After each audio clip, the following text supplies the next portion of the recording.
नमस्कार। Vision IAS के news today के इस अंक में आप सभी का स्वागत है। इस अंक में हम आपके लिए लेकर आए हैं यूपीएससी परीक्षा की दृष्टि से महत्वपूर्ण कुछ अहम खबरें। इस अंक के साथ मैं हूं दीपिका शर्मा। सबसे पहले नजर डालते हैं इस अंक की हेडलाइंस पर। संसदीय समिति की रिपोर्ट के अनुसार लगभग 49,000 ग्रामीण अधिवास जल प्रदूषण से प्रभावित हैं। केंद्रीय विद्युत मंत्री ने संसद में उदय योजना के निष्पादन की समीक्षा प्रस्तुत की। भारत संयुक्त अरब अमीरात व्यापक आर्थिक भागीदारी समझौता वार्ता। भारत ने वर्ष 1971 के युद्ध में भारत की विजय के 50 वर्ष पूर्ण होने के उपलक्ष्य में स्वर्णिम विजय पर्व का उद्घाटन किया और ग्रीन हाइड्रोजन के लिए रिएक्टर। अब खबरें विस्तार से।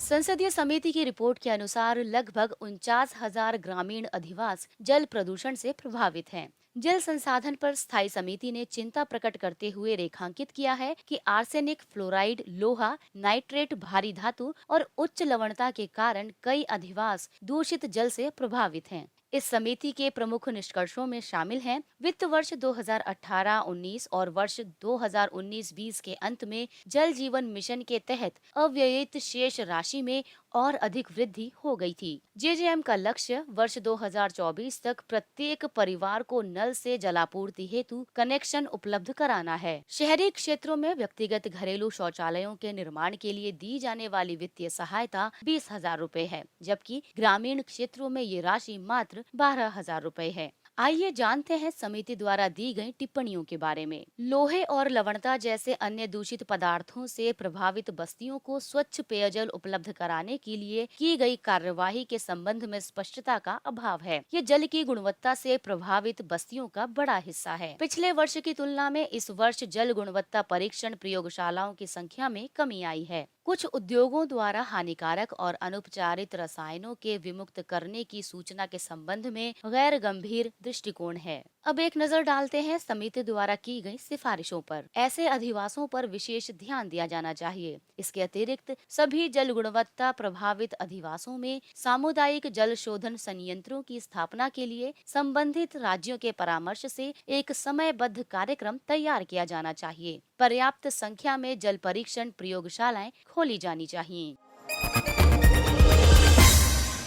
केंद्रीय विद्युत मंत्री ने संसद में उदय योजना के निष्पादन की समीक्षा प्रस्तुत की। समीक्षा में प्रस्तुत किए गए आंकड़ों के अनुसार निजी क्षेत्र की विद्युत वितरण कंपनियों ने वित्त वर्ष 2016 और वित्त वर्ष 2020 के बीच राज्य के स्वामित्व वाले समकक्षों की तुलना में दक्षता के स्तर में तीव्र सुधार दर्ज किया है। ज्ञातव्य है कि डिस्कॉम्स विश्लेषण की अवधि की शुरुआत में पहले से ही अधिक कुशल रहे हैं। राज्य उपयोगिताओं ने समग्र तकनीकी तथा वाणिज्यिक हानि में वित्त वर्ष 2016 के 23.7% की तुलना में वित्त वर्ष 2020 में 20.9% की औसत गिरावट सूचित की है। साथ ही विद्युत आपूर्ति की औसत लागत और प्राप्त औसत राजस्व अंतराल में कमी को भी सूचित किया है। ध्यातव्य है कि केंद्र ने डिस्कॉम्स की वित्तीय स्थिरता और परिचालन प्रदर्शन में सुधार के लिए केंद्र प्रायोजित योजना के रूप में वित्त वर्ष 2016 में उदय योजना की शुरुआत की थी। इस योजना में ऋण पुनर्गठन पर विशेष बल दिया गया है। इसका उद्देश्य वित्त वर्ष 2019 तक विद्युत वितरण कंपनियों के लिए एटीएनसी हानि को 15% तक कम करना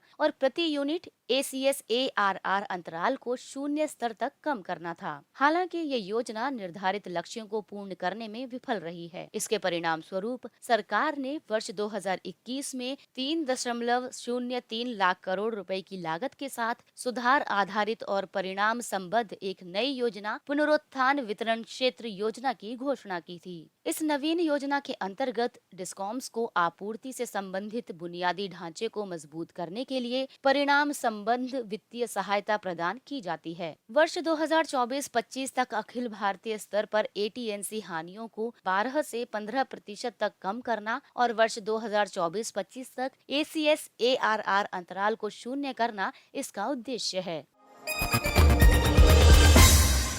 भारत संयुक्त अरब अमीरात व्यापक आर्थिक भागीदारी समझौता वार्ता। ध्यातव्य है कि इसके संबंध में औपचारिक वार्ता सितंबर 2021 में शुरू हुई थी। इसका उद्देश्य मार्च 2022 तक एक समझौते पर हस्ताक्षर करना है। दोनों देशों ने उन क्षेत्रों में उत्पादों को सूचीबद्ध किया है जिनके लिए वे हाल ही में आयोजित तीसरे दौर की वार्ता में परस्पर छूट चाहते हैं। आइए अब बात करते हैं भारत यूएई व्यापार संबंधों के बारे में। संयुक्त अरब अमीरात वर्ष 2019-20 में 60 बिलियन अमेरिकी डॉलर के द्विपक्षीय व्यापार के साथ भारत का तीसरा सबसे बड़ा व्यापारिक भागीदार है। वित्त वर्ष 2021 में यूएई भारत का तीसरा सबसे बड़ा वस्तु निर्यात बाजार रहा है। संयुक्त अरब अमीरात भारत में 8वां सबसे बड़ा निवेशक है। इसने अप्रैल 2000 और मार्च 2021 के मध्य 11 बिलियन अमेरिकी डॉलर का निवेश किया है। अब जानते हैं समझौते पर हस्ताक्षर के महत्व के बारे में। इसके माध्यम से द्विपक्षीय पण्य व्यापार के आगामी 5 वर्षों में 100 बिलियन डॉलर तक बढ़ने की अपेक्षा है।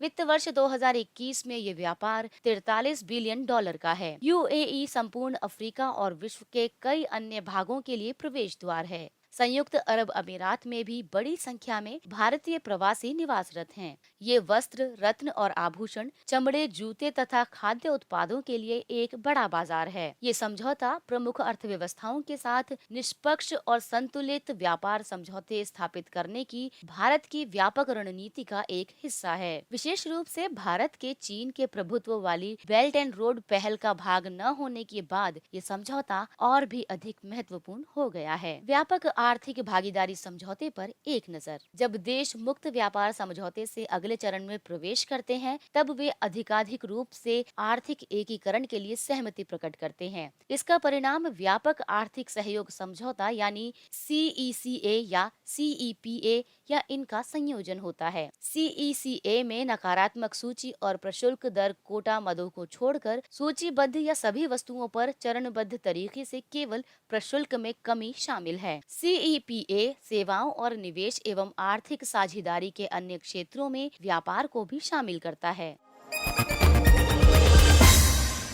भारत ने वर्ष 1971 के युद्ध में भारत की विजय के 50 वर्ष पूर्ण होने के उपलक्ष्य में स्वर्णिम विजय पर्व का उद्घाटन किया। ये आयोजन नई दिल्ली में इंडिया गेट लॉन में भारत पाक युद्ध में बांग्लादेश की मुक्ति में सशस्त्र बलों की वीरता एवं दक्षता तथा उनके योगदान की स्मृति में किया गया था। दक्षिण एशिया के इतिहास और भूगोल को बदल देने वाला ये युद्ध भारत ने इस आधार पर लड़ा था कि अन्याय कहीं भी हो, वो हर जगह न्याय के लिए खतरा है। आइए एक नजर डालते हैं इस युद्ध के परिणामों पर। 16 दिसंबर 1971 को पाकिस्तानी सेना के बिना शर्त आत्मसमर्पण के बाद युद्ध समाप्त हो गया था। 93,000 से अधिक पाकिस्तानी सैनिकों ने भारतीय सेना और बांग्लादेश मुक्ति सेना के सामने आत्मसमर्पण कर दिया था। इसे द्वितीय विश्व युद्ध के बाद सबसे बड़ा आत्मसमर्पण माना गया था। शिमला समझौते पर 2 जुलाई 1972 को प्रधानमंत्री इंदिरा गांधी और पाकिस्तान के राष्ट्रपति जुल्फिकार अली भुट्टो द्वारा हस्ताक्षर किए गए थे। इसमें वर्ष 1971 के युद्ध के परिणामों को उलटने की मांग की गई थी। समझौते के तहत दोनों देशों ने संघर्ष और टकराव को समाप्त करने तथा स्थायी शांति, मित्रता एवं सहयोग की स्थापना की दिशा में कार्य करने का संकल्प लिया था। जम्मू और कश्मीर में नियंत्रण रेखा की अनुल्लंघनीयता बनाए रखना भी समझौते के प्रमुख बिंदुओं में से एक था।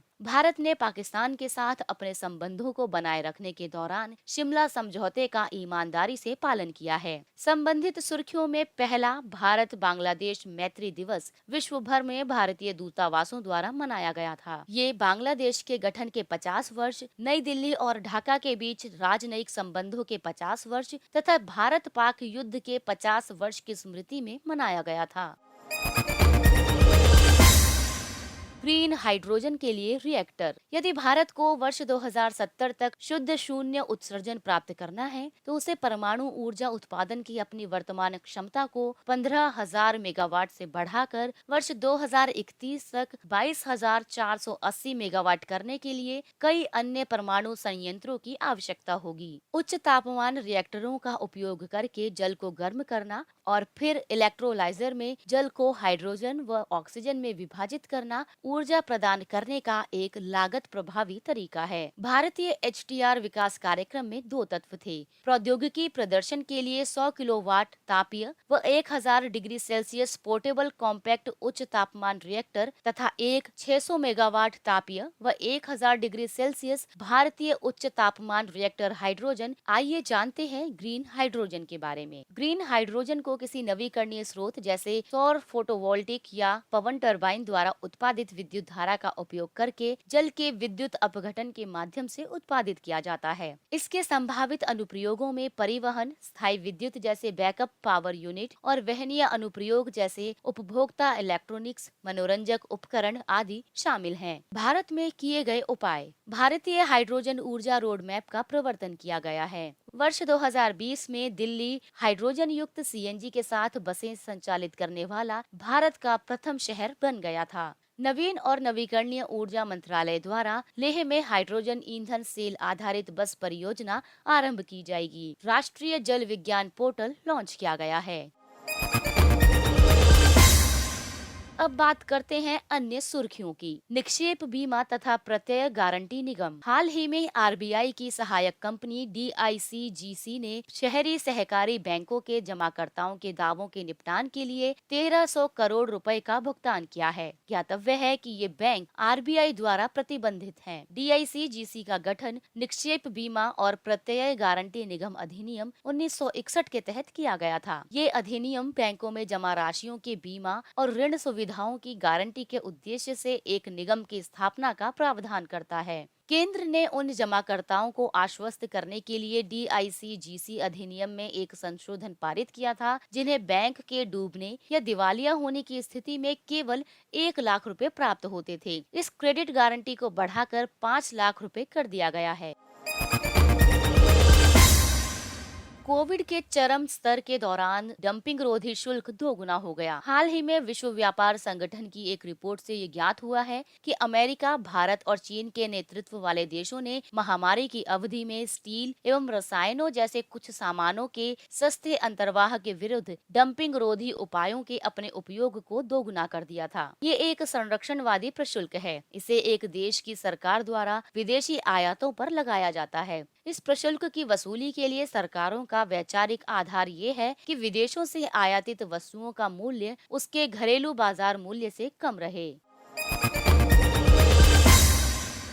स्टैंड ऑफ एंटी टैंक सेंट मिसाइल। रक्षा अनुसंधान और विकास संगठन डीआरडीओ तथा भारतीय वायुसेना ने पोखरण रेंज में देश में विकसित एवं हेलीकॉप्टर से दागी जाने वाली टैंक विध्वंसक सेंट मिसाइल का सफल परीक्षण किया। सेंट मिसाइल एक अत्याधुनिक मिलीमीटर वेव तकनीक से लैस है। ये तकनीक सुरक्षित दूरी बनाए रखते हुए उच्च परिशुद्धता के साथ हमला करने की क्षमता प्रदान करती है। ये 10 किलोमीटर तक की सीमा में लक्ष्य को नष्ट कर सकती है और इसका सफल परीक्षण स्वदेशी रक्षा क्षमताओं में वृद्धि करेगा। भारतीय वायुसेना की मारक क्षमता और अधिक मजबूत बनाते हुए लंबी दूरी के बम तथा स्मार्ट एंटी एयरफील्ड हथियार के बाद हाल के दिनों में परीक्षण किए जाने वाले स्वदेशी स्टैंड ऑफ हथियारों की श्रृंखला में ये तीसरी मिसाइल है।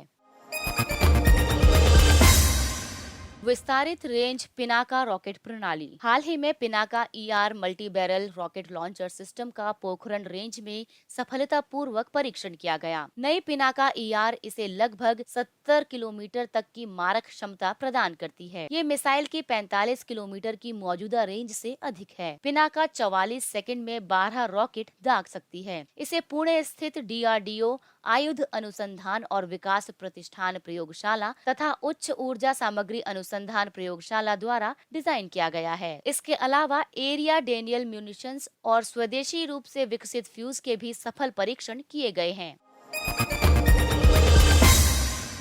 एडीज मच्छर। एडीज मच्छर मूल रूप से उष्णकटिबंधीय और उपोष्णकटिबंधीय क्षेत्रों में पाए जाते हैं, परंतु अब ये जलवायु परिवर्तन और तेजी से गर्म हो रहे विश्व के कारण अंटार्कटिका को छोड़कर सभी महाद्वीपों पर मौजूद हैं। एडीज संचारित वायरस में डेंगू, जीका, चिकनगुनिया और पीत ज्वर शामिल हैं।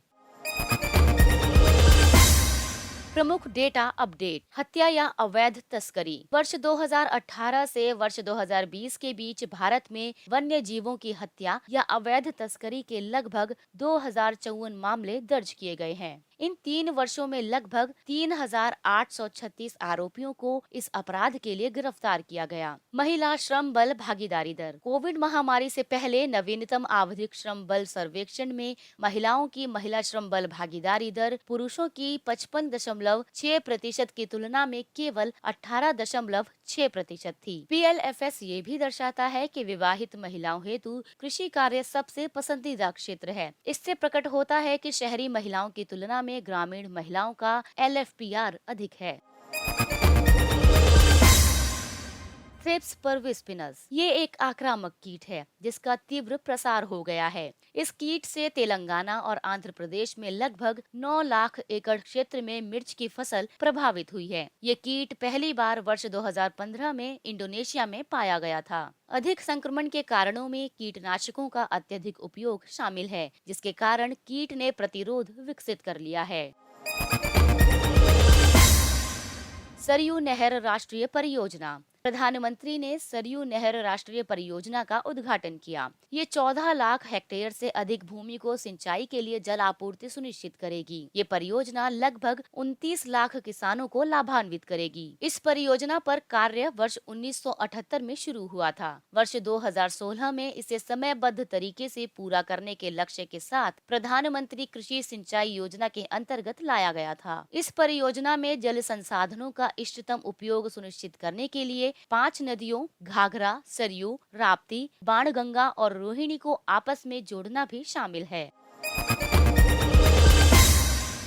अमुक्तमाल्यद। विजयनगर साम्राज्य के महान शासक कृष्णदेवराय द्वारा रचित अमुक्तमाल्यद को तेलुगु साहित्य की सर्वश्रेष्ठ कृतियों में से एक माना जाता है। अमुक्तमाल्यद अंडाल की कथा है। ये दक्षिण भारत के 12 अलवार संतों यानी भगवान विष्णु के उपासकों में से एकमात्र महिला संत थीं। कृष्णदेवराय द्वारा रचित अन्य साहित्यों में मदालसा चरित, सत्यवधु परिणय, रसमंजरी और जाम्बवती कल्याण शामिल हैं। ये सभी रचनाएं संस्कृत में हैं। अष्टदिग्गज कृष्णदेवराय के दरबार में 8 तेलुगु विद्वानों और कवियों को दी गई सामूहिक उपाधि है। उनमें से सबसे महत्वपूर्ण अल्लसानी पेदन्ना को आंध्र कविता के पितामह के रूप में जाना जाता है।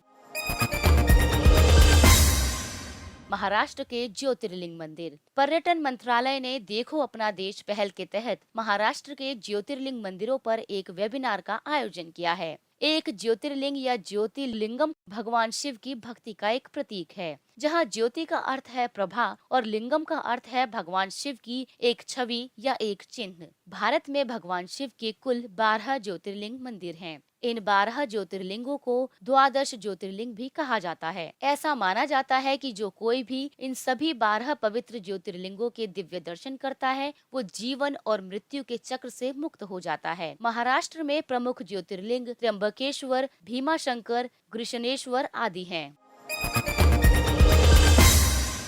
अब बात करते हैं सुर्खियों में रहे स्थल के बारे में। बक्सा टाइगर रिजर्व, पश्चिम बंगाल। हाल ही में कम से कम 23 वर्ष के बाद एक रॉयल बंगाल टाइगर को बक्सा टाइगर रिजर्व में देखा गया है। इसकी भौगोलिक विशेषताएं इस प्रकार है। ये अत्यधिक जैव विविधता पूर्ण उत्तर पूर्वी भारत के सबसे पूर्वी विस्तार पर स्थित है। ये अत्यधिक स्थानिक इंडो मलय क्षेत्र का प्रतिनिधित्व करता है। संवेदनशील तराई पारिस्थितिकी तंत्र इस रिजर्व क्षेत्र का एक हिस्सा है। बक्सा टाइगर रिजर्व पश्चिम बंगाल के जलपाईगुड़ी जिले के अलीपुरद्वार सब डिवीजन में स्थित है। इसकी उत्तरी सीमा भूटान के साथ लगती है। भूटान का फिफ्सू वन्य जीव अभयारण्य BTR के उत्तर में स्थित है। मानस राष्ट्रीय उद्यान BTR के पूर्व में स्थित है। ये भारत और भूटान के मध्य हाथियों के प्रवास के लिए भी एक अंतर्राष्ट्रीय गलियारे के रूप में भी कार्य करता है। इसके साथ ही ये अंक समाप्त होता है। अगले अंक में आपसे फिर मुलाकात होगी अन्य महत्वपूर्ण खबरों के साथ। तब तक अपना ख्याल रखिए। नमस्कार।